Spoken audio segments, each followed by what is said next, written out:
ఉత్తప్పుడే మస్తు ఉరుకుతుంటాడు మన చంద్రాల్ సారు. ఆఫీసర్లతో మీటింగ్లు, పార్టీ లీడర్లతో ముచ్చట్లు, జిల్లాలల్ల బహిరంగ సభలు. పొద్దుగాల అమరావతిలుంటే పగటిలి ప్రకాశంలుంటే చీకటైనక్క శ్రీకాకుళంలో కూడా ఉండొచ్చు. అష్టమైతే అదే రాత్రి ఢిల్లీకి పోయి జాతీయ పార్టీలతోని చాయ్ పే చర్చలు కూడా పెట్టొచ్చు. గడియ రికాం లేకుండా తిరుగుతాడు. ఉత్తప్పుడే ఇట్లుంటే 5 ఏండ్ల కూలీ తీసుకునే ఓట్ల సీజన్లా ఇంకెట్లుండాలే?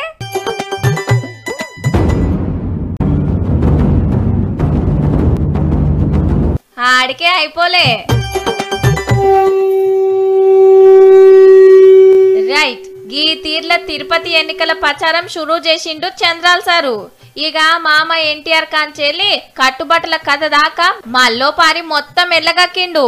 ఆంధ్రాను ఎట్లా డెవలప్మెంట్ చేస్తుంది, అమరావతిని ఎట్లా దునియా పటంలో ఇరికిచ్చేది, మోడీ సార్ ఏం మోసం చేసింది మునం పెట్టి చెప్పుకుంటూ తమ్ముళ్లకు. ఢిల్లీ నుంచి కరెంటు వదిలితే హైదరాబాద్ స్విచ్ చేస్తే ఇక్కడ ఫ్యాన్ తిరుగుతుంది, లేకుంటే ఫ్యాన్ ఆగిపోతుంది. తమ్ముళ్ళు, అది పరిస్థితి. ఈ ఫ్యాన్ ని ఇక్కడ తిరగనిస్తారా అని మిమ్మల్ని అడుగుతున్నా. పెన్మిటి మళ్ళా ముఖ్యమంత్రి కావాలని భువనేశ్వరి మేడం ఇంటికాడ దిష్టి తీసింది పొద్దుగాల.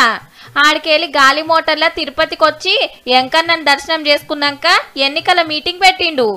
ఈ ఆల్టి సంధి కాళ్ళకు గిరికలు కట్టుకొని తిరుగుడట. ఓ దిక్కు పార్టీ అధ్యక్షుడు ప్రచారంలో బిజీగా ఉంటే ఇంకో దిక్కు సైకిల్ దిగి ఫ్యాన్ కింది కురుకుతున్నారు టీడీపీ లీడర్లు. ఇయాల కూడా కండువాలు మార్చిండ్రు కొందరు. జగనన్న, పవనన్న కూడా దిగితే ఇక అప్పుడు చూడొచ్చు అస్సలు ప్రచారం.